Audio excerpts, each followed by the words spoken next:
The crowd immediately starts shouting, "Fuck you, Devon." But remember, no racism, as he said. There's 4 men in the ring, and they specifically target Devon. Maybe he did something dastardly, and that's why he was singled Stevie out. Richards is doing a hype video, and he says he was ashamed to look at himself in the mirror because he had no respect. But at ECW's first pay-per-view, he has an opportunity to come out of the shell he's been in, not since he came to ECW, but the one he's been in since birth. Then Blue Meanie pops up and kills the mood. It's funny, he just talked about respect, and then, the Blue Meanie comes looking like he does. Everyone's been choked out by Taz. He's going to go to war with Sabu. Then Taz says he's going to bust you up. I'm going to bust you up bad.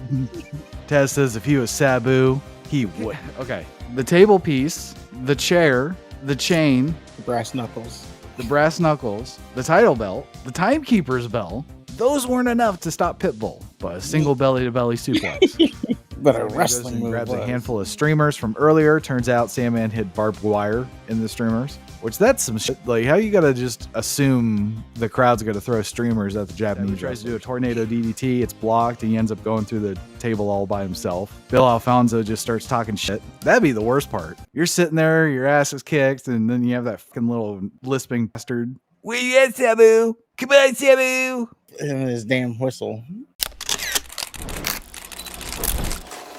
Let's move on to ECW, Barely Legal, 1997. Joey Styles opens in the ring. He's announcing that this is ECW's very first pay-per-view, and that he's Joey Styles, and we're in South Philadelphia, born and raised. He starts to go over the card, and then out come the Dudley Boys. Now this is the Dudley Boys, Brother Bubba and Brother Devon. I don't know why they still have Sign Guy Dudley, though. And the crowd immediately starts shouting, "Fuck you, Devon." And not Bubba Ray for some reason. But remember, no racism, as he said. Yeah.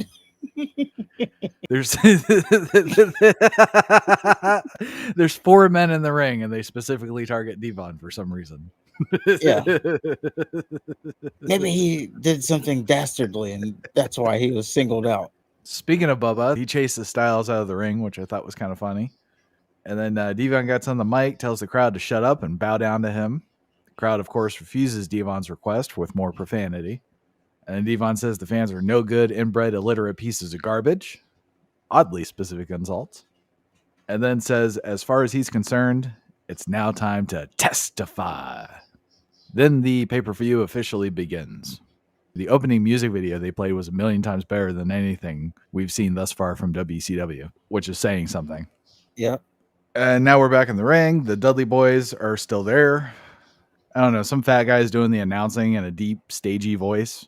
He introduced himself, but the audio was complete dog shit, so I didn't hear it. Eventually, the other team comes out. Turns out to be the Eliminators. The Eliminators get to the ring, and the Dudley Boys bail.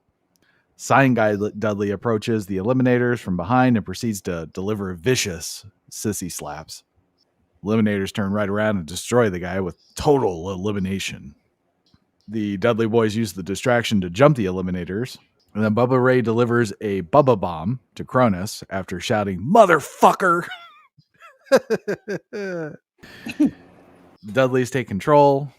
They have some nice double team moves. Saturn briefly fires back, but Bubba Ray cuts him off with a Bubba Slam.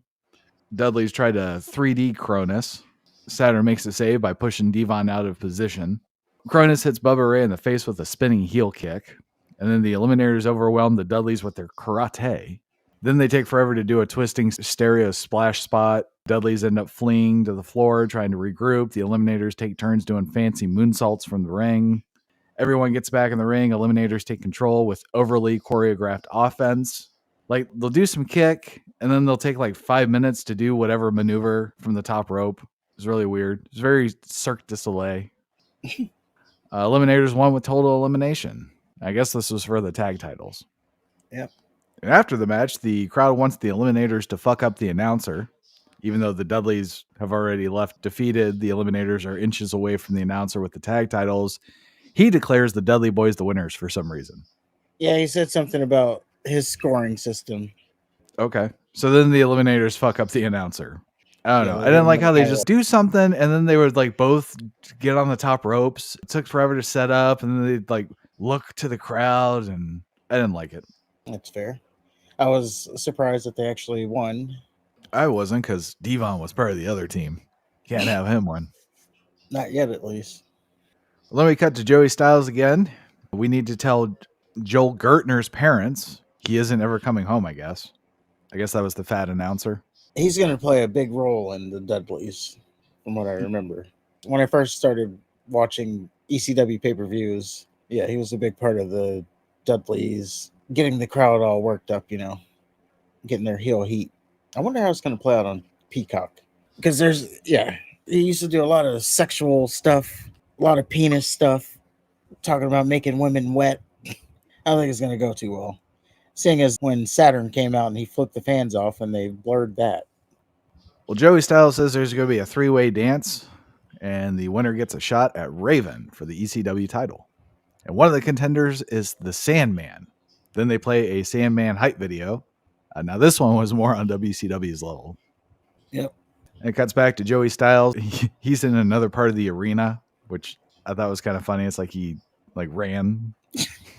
Yeah, he cut that one segment and then just immediately goes to his next spot. It would have been funny if he did a wardrobe change. It would have been impressive if he did that during just that video package. So Styles says we're supposed to see Chris Candido versus Lance Storm. However, Candido has a partially torn tricep and cannot compete. But even though Candido can't compete, he's in the ring to say a few things. And Candido's pissed that he's not advertised more for the pay-per-view, even though he's injured and won't be competing. Then he talks shit about the other ECW wrestlers, references Sonny and Shawn Michaels. He says he can't mention his girl's name or something because he'll get sued. Now, briefly, I will say Candido was kind of goofy looking, so I can't really fault Sonny for picking Shawn Michaels. If he did get her, good for him. So out came Lance Storm, and that brings us to Lance Storm versus Rob Van Dam. And it started off as a scientific wrestling match for about 20 seconds. Then Rob Van Dam realizes who he is, kicks Storm right in the face repeatedly, then starts hitting his high-flying moves. Storm briefly recovers, but misses a diving crossbody to the floor. Van Dam grabs a chair, whips Storm into the corner, and then throws the chair in Storm's face on the rebound. And he does a diving drop kick with the chair while Storm's sitting in the corner. And then Van Dam hits a monster 5-star frog splash, and Storm kicks out at 2. It was really surprising to me. It was to me too. But Van Dam, he did pose afterwards, so I don't know if that was his finisher at this point, or maybe it was. Well, Van Dam gets another chair and throws it right in Lance Storm's face. And then Storm gets a second win and slams Van Dam on the chair after missing a corner splash. And he starts kicking Van Dam's ass and gets Van Dam in a Boston Crab. And then Van Dam gets to the ropes. The hold's broken because, without rules, we're just fucking savages. Like, not 2 seconds before that, he threw a chair right in the guy's face. Like, gotta have rope breaks. What are we doing? So Van Dam tries to go for a Van Terminator, but Storm ducks, cracks Van Dam over the head with the steel chair, and goes to do a sit-down power bomb on the very same chair, but Van Dam kicks out of that. Storm then goes to the top rope and axe kicks Van Dam's head into a steel chair, and then Van Dam kicks out at 2. And Storm hits Van Dam with a German suplex, and 2 shots to the head with a steel chair. Van Dam just shrugs all that shit off and does a Van Terminator and wins with some gay standing moonsault.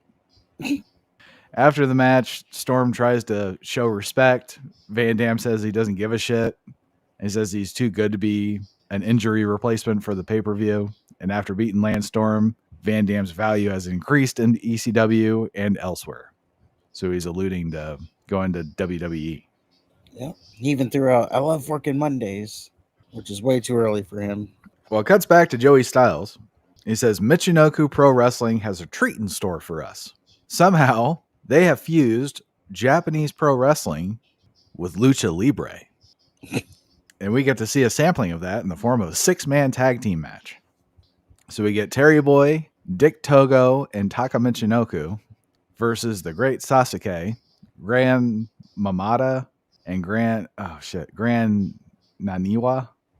I don't know, 6-man tag. Apparently, there's a Japanese wing of the Blue World Order. Naturally, Taka's team is that wing. The ECW fans throw streamers in the ring. It's a Japanese wrestling tradition. And then the crowd starts chanting Power Rangers because one of the guys looks like a green Power Ranger. He sure does. So we have a feeling out process to get things started. Nothing special. Then Taka's team did a Boston Crab, tradition to a camel clutch, and then tradition to a drop kick to the guy's face. Naturally, they posed after that. I would too. That was pretty good. Then the Green Ranger gets his ass kicked. He fires back, sending Dick Togo out of the ring. And then Green Ranger does a backflip, almost falls on his ass, which I thought was funny. He did something, did a backflip, and he just falls. His big moment. Styles brings up one of the competitors wrestling Ultimo Dragon and how WCW says his name wrong. And at one point in the match, BWO grabbed one of the other guys and poses with him. Like, they beat the fuck out of him, and then, like, two guys bend him over, grab his arms, and then the third guy just, like, climbs on his back, flexes his arms. I thought that was some cold shit. Yeah, very disrespectful, too. Very Japanese. So there's a long sequence where Taka's team is just doing an exhibition of triple team moves. And they did a triple power bomb spot twice. First one was successful. Second one, they fucked up, and the crowd let them know they fucked up. Nothing's going to get past that ECW crowd. And everyone takes turns diving off shit. Green Ranger almost steals the win, but then he gets choke slammed, and it was a choke slam into a power bomb by Terry Boy. Then everyone just takes turns doing loud power moves and kicking out of them. And Taka hit a Michinoku driver, 1 and 2. And then Taka gets pinned after a tiger suplex. And maybe you can make better sense of it, because I wasn't really into it at all. I can't really. It was basically just, a showcase for this Japanese infusion with Lucha Libre. I thought it went on kind of long, but I don't know. There were some entertaining moments, though. It was very long. I think it was the longest match of the night. I don't know. That main event was kind of long. Was it long because of the extra match? No, I mean the triple threat part. Oh, yeah, maybe that was the longer match. Well, Stevie Richards is doing a hype video, and he's actually cutting a promo. And he says he was ashamed to look at himself in the mirror because he had no respect or dignity. He was abused by a man that he idolized. And Stevie Richards says he wasn't a man. But at ECW's first pay-per-view, he has an opportunity to rectify all of that and come out of the shell he's been in, not since he came to ECW, but the one he's been in since birth. Stevie Richards says he has an opportunity to be a winner, not a loser. Tonight, Stevie Richards doesn't step into the ring as Big Stevie Cool or the leader of the BWO, because it's not about them. Tonight, he steps in the ring with Stanman and the legendary Funk, so he's most likely going to take an ass kicking. But tonight, it's about getting his manhood and earning respect. Then Blue Meanie pops up and kills the mood. Yeah. It's funny. He just talked about respect, and then, the Blue Meanie comes looking like he does. Well, there goes your respect. With his fucking Sharpie beard. And his half shirt. Not even half. That's generous. So they cut back to Styles, and he hypes up the three-way dance, then segues to the next match, which is the franchise Shane Douglas with Francine versus Pitbull number 2. So the backstory is that Shane Douglas broke this Pitbull number 2, Pitbull number 1's neck or something. Yeah, he hit him with a pile driver, which broke his neck. Anyway, Shane Douglas has a much better look. He gets on the mic, says he promised to lead all us sons of bitches to Nirvana, which in wrestling terms means pay-per-view. He doesn't give a shit if we like him, but we all know we're looking at greatness. And Shane Douglas is the only one man enough to call out pussies from another organization, and they ain't man enough to come. Douglas is the guy that put Extreme in ECW. And he lists off 4 specific reasons why he's so great.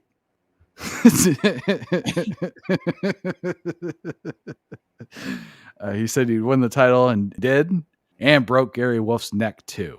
And then they cut to a guy with a broken neck sitting in the crowd who didn't look very happy. I guess that was Gary Wolf. Douglas said he was man enough to defend himself against a man with a broken neck, and when he did, the fans couldn't stomach it. And then Douglas said he had to deal with a mask guy who said his 1997 resolution was to deal with the franchise. And he also broke the neck of one of wrestling's toughest guys. And then Douglas wants his opponent to come out, which is Pitbull number 2. And then they start brawling. And apparently the masked man, so the masked man is stalking Shane Douglas, and he's going to reveal himself if Douglas happens to beat Pitbull number 2 tonight. So Pitbull number 2 spends a good amount of time going for Douglas's neck, which means a lot of front face and side headlocks. And they do a lot of nut shots. Pitbull goes for a powerbomb. Douglas counters with a Frankensteiner. So Pitbull does it again, and Douglas counters with another Frankensteiner. And then Douglas hits 3 consecutive pile drivers, which wasn't the end of the match. Crowd chants at Francine that she has herpes. The crowd is not very kind to the ladies on the show, I've noticed. Yes, they're not. They see a pair of tits, they're going to say the most vile shit. So Douglas just works on Pitbull's neck. Pitbull recovers and starts kicking Douglas's ass. And Douglas attempts a no-look crossbody, which of course Pitbull catches him and fucks it up.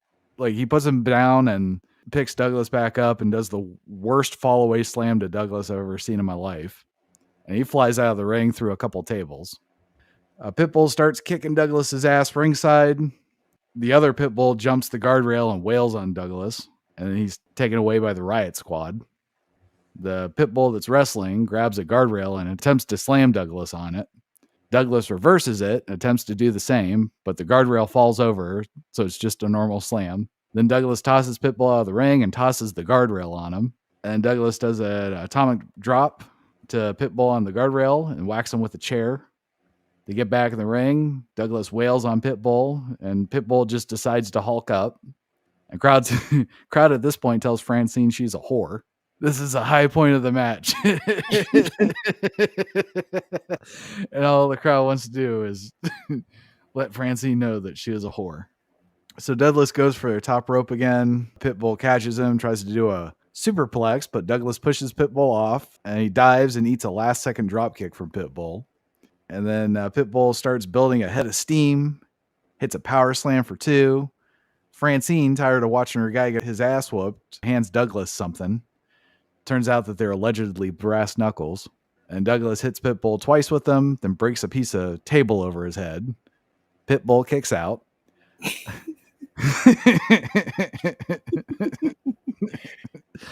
Douglas grabs a chair and hits Pitbull with it and still can't put him away. Then he uses a timekeeper's bell. That doesn't stop Pitbull. Douglas breaks another table piece over Pitbull's head. Douglas still can't get the job done. Douglas hits Pitbull over the head with the title belt twice. Instead of going for the pin, Douglas spends a long-ass time fucking with his boot. So long that Pitbull recovers and hits a pump handle slam. Turns out that Douglas has a chain wrapped around his leg. Pitbull ends up getting the chain. He socks Douglas with it. And then Chris Candido makes an appearance, and Pitbull hits him too. And then Douglas just pops up, almost wins with a roll-up, and then he wins with a belly-to-belly suplex. Then a voice plays over the PA system. So, okay. The table piece, the chair, the chain, The brass knuckles, the title belt, the timekeeper's bell, those weren't enough to stop Pitbull, but a single belly-to-belly suplex. but a wrestling move was. Yeah, I thought that was weird that they did it that way. He almost had to get a gun to stop Pitbull. Jesus. So then a voice plays over the PA system. And he says, "A deal's a deal. I'll take the mask off, Douglas. But you drop the girl, or you'll receive the ass kicking of a lifetime." So some guy in a mask in a simply ravishing robe comes out and kisses Francine so good she faints. Douglas cracks the mask guy, who they say is Rick Rude, over the head. Meanwhile, a Riot Squad member enters the ring, takes off his helmet, and reveals that he's Rick Rude.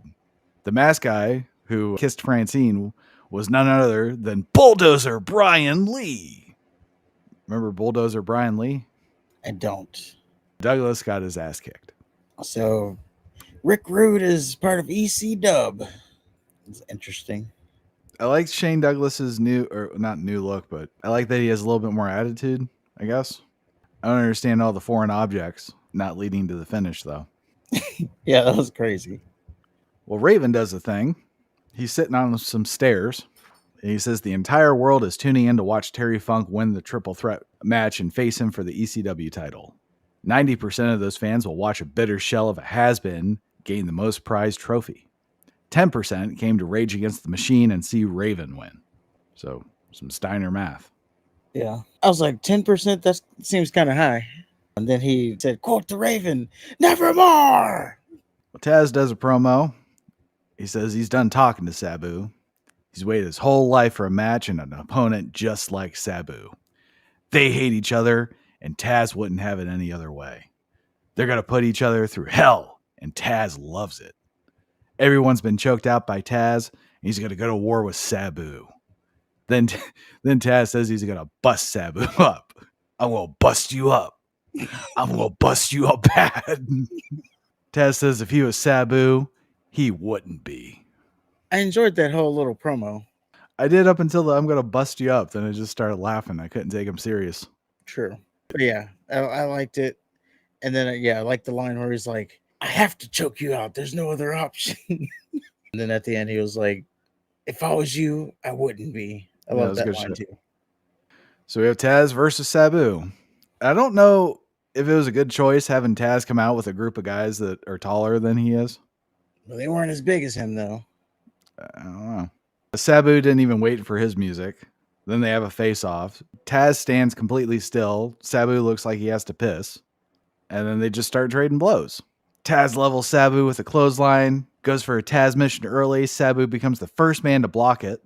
There's some awesome chain wrestling. Taz invites Sabu to try a leg takedown, and Taz just out wrestles him. And he just beats Sabu's ass. There's this blood early. Sabu takes Taz's legs out and starts flying around. And he dives on Taz in the crowd. They brawl. And Sabu does a springboard thing off a chair. Lands right on the guardrail. Right on the guardrail. They get back in the ring. Taz goes back to out wrestling Sabu. They trade punches again. I guess that's his thing. He's the shooter. So Sabu gets tired of that. He goes back to aerial attacks. And he does a springboard shit off the chair until Taz recovers and slams Sabu face first onto the chair. They fight on the floor. Taz suplexes Sabu over the guardrail. And he orders his boys to bridge the guardrail in the ring with the table. Sabu and Taz struggle to put each other through the table. Sabu tries to do a tornado DDT. It's blocked, and he ends up going through the table all by himself. And Bill Alfonso just starts talking shit. Where you at, Sabu? Come on, Sabu. That'd be the worst part. You're sitting there, your ass is kicked, and then you have that fucking little lisping bastard talking shit. He did something that was the worst part of the match for me. Him and his damn whistle. So they brawl ringside, then brawl in the ring. And Sabu hits a top rope Frankensteiner, and Taz hits a Tazplex. Taz goes for another Tazplex. Sabu reverses it with a suplex of his own. Then he mocks Taz's pose and locks the Taz mission onto Taz, which Taz escapes and suplexes Sabu some more. And then he finally locks in the Taz mission. Looks like it's over. And yeah, Sabu's choked out. Kind of expected Sabu to put up a bigger fight. Well, they really put over that. What was the name of that move again? The Taz mission? No. Oh, the fucking the Kamehameha. Yeah. They really put over it. Oh, it's banned in judo. It's so dangerous. They made a big deal that Sabu even countered it at the beginning of the match when he rolled out of it. Or like he didn't get it locked on. He was the first man to block it. Yeah. It's like no one's ever even done that. So they really put over once you got you in it, does game, set, match. Oh yeah, that Taz mission is one of them feared moves. Yeah, the Kamehameha. I was kind of disappointed because Sabu seemed to tap so easily. I remember a match with, I thought it was Sabu, where Taz got him in the Taz mission and then like they ended up going through the ring. I think that's Bam Bam. Oh, okay. It was also there. Oh, the Bill Alfonso spot that annoyed the shit out of me. But it was also funny because I don't know what else to do but laugh. So there was a spot where Sabu, he does his chair onto the ropes springboard thing. And he did it to Taz, who was outside over the barricade, of course. And after he jumps, Bill Alfonso is in the ring blowing his whistle and just like literally bouncing off the rope, just blowing the whistle. It was just like the damnedest thing to see, but it was annoying that he kept blowing the whistle, but then it was also just funny that he's just like bouncing back and forth. Well, after the match, Taz tells Sabu he choked him out. but he respects Sabu. And he wants a rematch at some point, but right now he wants to shake Sabu's hand. So they shake hand. Sabu raises Taz's hand. Then they hug. Crowd booed at that. What are you doing showing respect? Then Rob Van Dam attacks Taz. Sabu's conflicted about it. Taz starts to fuck up Van Dam, but Sabu incorrectly starts wailing on Taz. Sabu and Van Dam fuck Taz up, and then Van Dam sets Taz up on the table. Sabu fucks up his dive. You can hear him yell, "Oh shit." Then Sabu puts Taz through the table again, and Van Dam poses in the ring while Sabu chokes Taz out on the floor. I think he used the Taz mission. And Bill Alfonso aligns himself with Sabu and Van Dam. And then he gets on the mic. And he says he's the winner and Taz is the loser. Taz threw a chair in the ring and Alfonso just swatted it away barely. Yeah, and Alfonso says he bet on Sabu and Taz cost him a lot of money. Rob Van Dam says this is his family now. And other promotions can call Bill Alfonso to sign him. Van Dam loves to work on Mondays. Good for him. I did like the match overall. The swerve there was, I guess that's a good thing. You got Van Dam now with Bill Alfonso, which becomes kind of a iconic thing for ECW, or at least for when I watched. I guess I kind of expected something a little bit more epic. It sets up more of a Taz versus Rob Van Dam type of situation more than Sabu. Which will be interesting to see. Well, that brings us to Stevie Richards versus the Sandman versus Terry Funk in our three-way dance. Styles brings out Tommy Dreamer as guest commentator. Tommy Dreamer is accompanied by Beulah McGillicuddy, and the crowd wasted zero time telling Beulah to show her tits. Richards comes out with the BWO. Sandman does his long-ass entrance. The music they dubbed was long. Yeah, it was. The music they dubbed over Terry Funk's was horrendous. We learned that Raven tried to ruin Sandman's life. Raven did ruin Stevie Richards' life. And Funk just wants to be champion one more time. So they waste no time double teaming Richards. Then Sandman and Richards double team Funk. Funk starts spamming neckbreakers on Richards. Sandman grabs a ladder, tosses it in the ring, hitting Funk with it. And then Funk and Sandman climb the ladder. And Funk hits Richards with a diving moonsault, just out of nowhere. And Sandman drops the ladder onto Richards from the top rope. They all go back and forth. I'm surprised how competitive Richards looked. I thought they were just going to take turns whooping his ass. Funk does a helicopter thing with the ladder. And then Richards hits Sandman with a super kick. Sandman kicks out, spills to the floor again. Funk and Richards fight. Sandman goes to the back, grabs a chair. Sandman and Funk fight, then agree to double team Richards, then fight each other again. And Sandman goes and grabs a handful of streamers from earlier. Turns out Sandman hid barbed wire in the streamers, which that's some shit. How you got to just assume the crowd's going to throw streamers at the Japanese wrestlers. So Funk and Sandman take turns brutalizing each other with the barbed wire. And then Funk puts a trash can over Sandman. Richards nails Sandman with a super kick. Funk follows up with a moonsault and wins the match. Raven immediately comes out. Immediately. Yeah. So yeah, Terry Funk versus Raven. ECW world title. And Raven just mauls Funk, who begins to gush blood. Funk is checked by medical people, and Funk insists on continuing the match. Raven fucks Terry Funk up some more, puts Funk through a table. Medical guy tries to call the match off, but Raven stops him. Some girl comes out and does a powerbomb to Funk. And then Raven says he's ending Funk right in front of Tommy Dreamer. And he continues to beat up Terry Funk. Dreamer gets pissed off and then assaulted by Big Dick Dudley for some reason. Raven DDTs the ref. Dreamer chokeslams Big Dick Dudley off the commentary platform and through a table. And then he goes to the ring, gives Raven a DDT. Funk makes the cover, but Raven kicks out. Then Funk wins with a small package. And then he celebrates as the new champion with Tommy Dreamer. And Beulah McGillicuddy did not show her tits.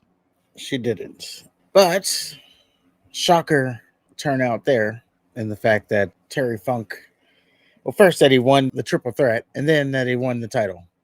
I assume he's not going to be on a Roman Reigns-esque run. I would imagine not, no.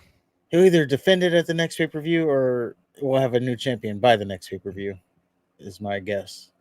But yeah, I guess it kind of makes sense. First night on pay-per-view. Give it to the legend. Yeah, you go for a shock. Yeah, you have a legend, so it all works out for him there. But that was barely legal in 1997. Not bad, not bad. Yeah, it was all right. I'd say if it wasn't for Taz and Sabu, it'd be a pretty meh pay-per-view. I like that, and then I also liked Rob Van Dam and Lance Storm. Yeah, that was good. It was weird seeing Rob Van Dam being a heel, like just a real heel. Yeah, that was weird. But yeah, I think all in all, their first pay-per-view ended up being an upgrade from like the other shows we watched. You can tell Definitely. there's some changes. Well, our next ECW pay-per-view is Hardcore Heaven, 1997. The main event is Shane Douglas versus Terry Funk versus Sabu. Three-way dance. There you go. It's for the ECW World Heavyweight title.